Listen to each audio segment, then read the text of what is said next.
Ibu bapak, saudara-saudariku yang dikasihi oleh Tuhan, Shalom. Selamat berjumpa kembali dalam Renungan Harian Katolik Paroki Tomang, Jakarta. Hari ini hari Sabtu tanggal 8 Maret tahun 2025. Tema renungan kita hari ini adalah Allah kaum pendosa. Ibu bapak, saudara-saudariku yang dikasihi oleh Tuhan, ketika saya bertugas di sebuah paroki kecil, ada seorang ibu datang kepada saya dan mengeluh bahwa suaminya sudah bertahun-tahun tidak pergi ke gereja, sudah bertahun-tahun tidak mau merayakan perayaan Ekaristi di gereja. Maka saya pun, karena saya kasihan dengan ibu ini, karena terus bersedih melihat suaminya yang malas ke gereja itu, maka saya pun datang ke rumahnya dan saya pun berjumpa dengan suaminya. Lalu saya bertanya kepada suami ibu itu, mengapa kok sudah bertahun-tahun, kata istri Anda, sudah bertahun-tahun Anda tidak pergi ke gereja untuk merayakan perayaan Ekaristi. Mengapa bisa begitu, Pak? Lalu bapak ini pun berkata kepada saya, Romo kan baru 3 bulan datang di paroki ini. Semua mereka yang setiap hari Minggu datang misa, datang mengikuti perayaan Ekaristi di gereja itu, saya kenal mereka semua, sejak mereka kecil. Kami kecil bersama, kami tumbuh bersama, dan saya tahu mereka semua itu. Saya kenal mereka semua itu sejak kecil. Saya tahu tabiat mereka, saya tahu sifat-sifat mereka, dan saya tahu semua dosa-dosa yang telah mereka lakukan. Semua yang ada di desa, semua yang ada di gereja itu, semua orang-orang yang setiap hari Minggu datang misa di gereja itu, semuanya orang berdosa, Romo. Saya tahu semua kesalahan mereka. Maka maaf, Romo, saya tidak bisa datang ke gereja. Saya tidak bisa berdoa bersama orang-orang berdosa itu yang saya tahu. Saya kenal mereka sejak kecil. Mohon maaf, Romo. Maka saya pun berkata kepada bapak ini, kalau bapak punya prinsip seperti itu terus, maka saya yakin sampai hari kiamat bapak tidak akan pernah datang ke gereja untuk mengikuti perayaan Ekaristi. Karena saya yakin di seluruh dunia ini, di semua gereja Katolik yang ada di muka bumi ini, di dalamnya pasti ada orang berdosa. Tidak mungkin gereja itu, yang datang ke gereja itu orang sempurna semua, orang suci semua. Bahkan mungkin sebagian besar adalah orang berdosa. Maka Bapak, saya harapkan untuk mengubah mindset Bapak. Karena apa? Karena Tuhan Yesus sendiri, dia sendiri mengatakan bahwa dia datang ke dunia ini justru untuk menyelamatkan orang berdosa. Dia datang ke dunia ini justru untuk menjumpai orang-orang berdosa dan menyelamatkannya.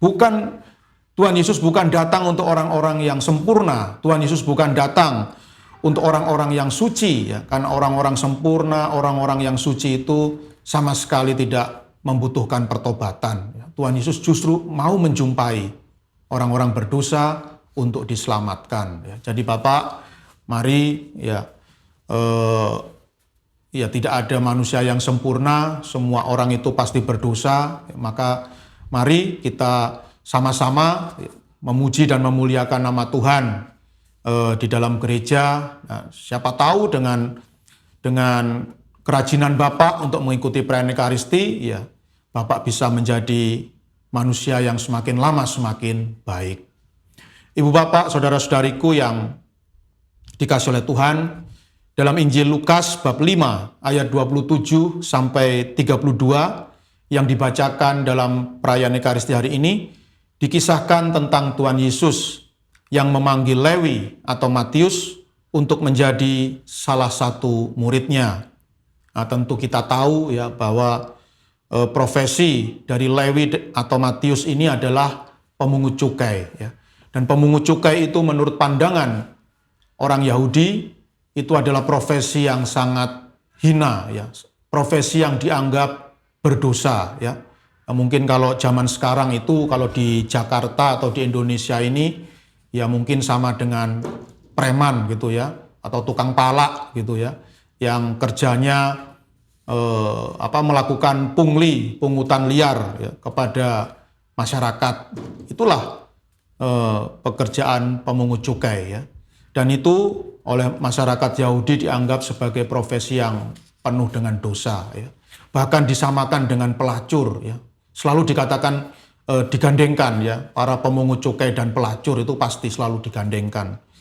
Dan Yesus, ya, di dalam Injil bersaksi bahwa Yesus justru memanggil Lewi dan Matius, sang pemungut cukai ini, untuk menjadi muridnya. Dan bahkan makan bersama-sama dengan Lewi di dalam rumahnya. Dan ketika orang-orang Farisi melihat hal ini, mereka pun protes, ya. Mereka berkata kepada murid-murid Yesus, "Mengapa kamu makan dan minum bersama-sama dengan pemungut cukai dan orang berdosa?" Ya. Dan kebetulan Tuhan Yesus mendengar, ya, kata-kata orang-orang Farisi ini, dan Yesus pun menjawab kata-kata mereka. "Bukan orang sehat yang memerlukan tabib, tetapi orang sakit. Aku datang bukan untuk memanggil orang benar, melainkan orang berdosa supaya bertobat." Dari kata-kata Tuhan Yesus ini, kita bisa tahu, ya, bahwa sekali lagi, ya, tujuan kedatangan Tuhan Yesus ke muka bumi ini bukan pertama-tama untuk menjumpai orang-orang saleh, ya, atau orang-orang suci, orang-orang yang sempurna, tetapi justru untuk menjumpai orang-orang berdosa untuk diselamatkan, ya. Oleh karena itu, marilah ibu bapak, saudara-saudari yang dikasihi oleh Tuhan, di satu sisi kita sungguh mensyukuri, ya, kasih Tuhan yang luar biasa ini, ya. Karena kalau kita jujur, ya, kita sendiri semuanya, ya, kita semuanya ini sebenarnya adalah juga orang-orang berdosa, ya. Dan Tuhan mau datang kepada kita untuk menyelamatkan kita. Ini adalah sesuatu yang harus kita syukuri. Dan di lain pihak, kita juga harus punya empati. Kita juga harus punya hati kepada mereka yang masih bergumul dengan dosa-dosanya, yang masih belum mampu keluar dari dosa-dosanya, ya, dari lumpur dosa yang begitu kelam. Mari kita berempati kepada mereka, kita cintai mereka, dan kita doakan mereka agar mereka boleh menerima keselamatan yang ditawarkan oleh Tuhan, dan mereka boleh lepas dari segala belenggu dosa yang mengikat mereka. Semoga masa Prapaskah ini sungguh-sungguh menjadi masa yang penuh sukacita dan sungguh-sungguh membahagiakan kita semua. Tuhan memberkati.